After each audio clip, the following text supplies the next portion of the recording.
আগামী 180 দিন, আগামী অর্থ বছর এবং আগামী 5 বছরের কর্মপরিকল্পনা প্রণয়নের জন্য এরই ভিতরে বিভিন্ন প্রকার উদ্যোগ গ্রহণ করেছে।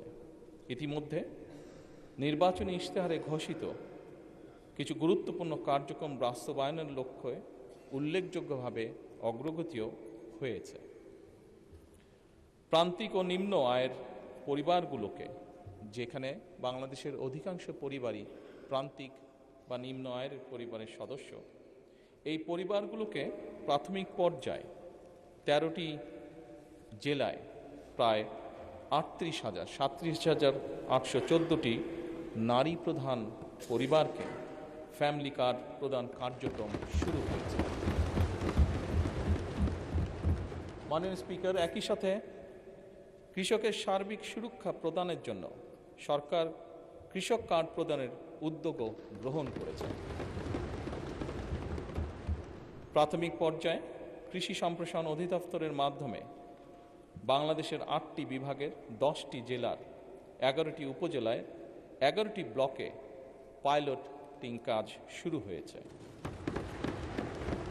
এছাড়া নির্বাচনী অঙ্গীকার বাস্তবায়নের লক্ষ্যে ইতিমধ্যে সরকার শস্য, ফসল, পশুপালন ও মৎস্য খাতে 10,000 টাকা পর্যন্ত কৃষি ঋণ এরই মধ্যে মওকুফ করেছে।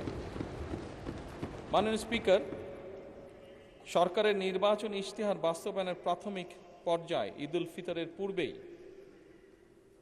যা আমরা দেশের মানুষের কাছে প্রতিশ্রুতি দিয়েছিলাম, ঈদুল ফিতরের পূর্বেই 3,995 জন ইমাম, 2,975 জন মুয়াজ্জিন, 2,604 জন খাদেম এবং হিন্দু মন্দিরের 114 জন পুরোহিত, 83 জন সেবায়িত, বৌদ্ধ বিহার বা প্যাগোডার 15 জন অধ্যক্ষ এবং 16 জন উপাধ্যক্ষ, সর্বমোট 9,102 জন উপকারভোগীর ব্যাংক অ্যাকাউন্টে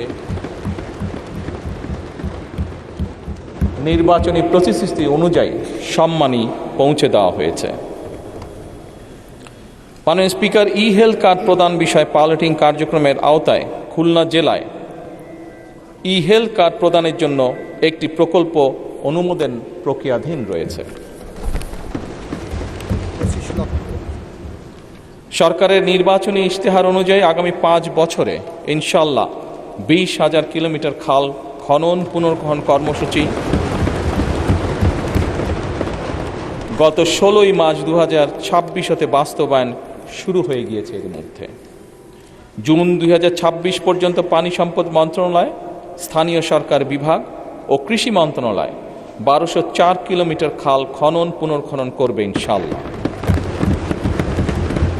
এছাড়া দুর্যোগ ব্যবস্থাপনা ও ত্রাণ মন্ত্রণালয় কর্তৃক 2026 সাল পর্যন্ত কাবিখা, কাবিটা, টিআর এই সকলের মাধ্যমে 1500 কিলোমিটার খাল খনন পুনর্খনন সংস্কারের কাজ হবে ইনশাআল্লাহ।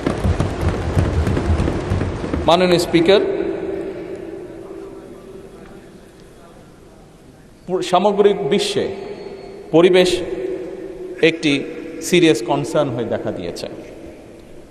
আমরা ইনশাল্লাহ 5 বছরে 25 কোটি বৃক্ষরোপণ ও সবুজ কর্মসংস্থান সৃষ্টির লক্ষ্যে বনায়ন সৃজনের জন্য ইতিমধ্যে 1,50,00,000 বিভিন্ন প্রজাতির চারা উৎপাদন করা হয়েছে। এই উৎপাদিত চারাসমূহ চলতি বছর আসন্ন বর্ষা মৌসুমে ইনশাল্লাহ রোপণ করা হবে। মাননীয় স্পিকার, দেশের শিশু সন্তানদেরকে সহযোগিতা করার জন্য, তাদের পাশে দাঁড়ানোর জন্য আমাদের একটি নির্বাচনী প্রতিশ্রুতি ছিল এবং তারই অংশ হিসেবে এই বছরই সরকারি প্রাথমিক বিদ্যালয় ইনশাল্লাহ 2 লক্ষ শিশুর মাঝে বর্তমান সরকার বিনামূল্যে স্কুল ড্রেস বিতরণের পরিকল্পনা বাস্তবায়ন করবে ইনশাল্লাহ। কারিগরি ও ভাষা দক্ষতা উন্নয়নে আগামী 180 দিনের মধ্যে কারিগরি শিক্ষা প্রতিষ্ঠানে 9,000 শিক্ষককে ট্যাব প্রদান করা হবে ইনশাল্লাহ। 3,832টি মাল্টিমিডিয়া ক্লাসরুম স্থাপন করা হবে। একই সাথে 172 জন শিক্ষার্থীকে ইটালিয়ান ও জাপানিজ ভাষা শিক্ষা প্রদান করা হবে। মাননীয় স্পিকার, একই সাথে 418টি কারিগরি ও মাদ্রাসা শিক্ষা প্রতিষ্ঠানে জুন 2026-এর মধ্যে ফ্রি ওয়াইফাই চালুর উদ্যোগও গ্রহণ করা হয়েছে। একই সাথে মাননীয় স্পিকার, বাংলাদেশে ঢাকা শহর সহ বিভিন্ন গুরুত্বপূর্ণ জায়গাগুলোতে পাবলিক প্লেস যেগুলোকে আমরা কনসিডার করি, এরকম অনেকগুলো জায়গাতে এর মধ্যেই ঢাকা কমলাপুর স্টেশন, ঢাকা বিমানবন্দর সহ এরকম গুরুত্বপূর্ণ জায়গাগুলোতে এরই মধ্যে ফ্রি ওয়াইফাই স্থাপন করা হয়েছে। মাননীয় স্পিকার, আপনি নিজেও একজন খেলোয়াড় ছিলেন, বাংলাদেশের অন্যতম ফেমাস খেলোয়াড় ছিলেন, ফুটবল প্লেয়ার ছিলেন। সারা দেশের শহর এবং গ্রাম অঞ্চলে খেলার মাঠ নির্ধারণ ও অবকাঠামো উন্নয়নে কর্মকৌশল নির্ধারণের জন্য কেন্দ্রীয় পর্যায়ে এরই ভিতরে কমিটি গঠন করা হয়েছে। হাইটেক সফটওয়্যার পার্ক ও আইসিটি সেন্টারসমূহ কার্যকরভাবে পরিচালনার জন্য এবং বাংলাদেশে আমাদের ইয়াং জেনারেশন যারা বিভিন্ন আইটিতে কাজ করে থাকে তারা যাতে তাদের আর্থিক বা যেই অর্থ তারা সঞ্চয় করে থাকে এটি যাতে স্বাচ্ছন্দ্যে তারা এই দেশে নিয়ে আসতে পারে, সেই জন্য পেপলের কার্যক্রম আরম্ভ করার কার্যকর উদ্যোগ এরই মধ্যে গ্রহণ করা হয়েছে এবং এর জন্য একটি কমিটিও গঠন করা হয়েছে।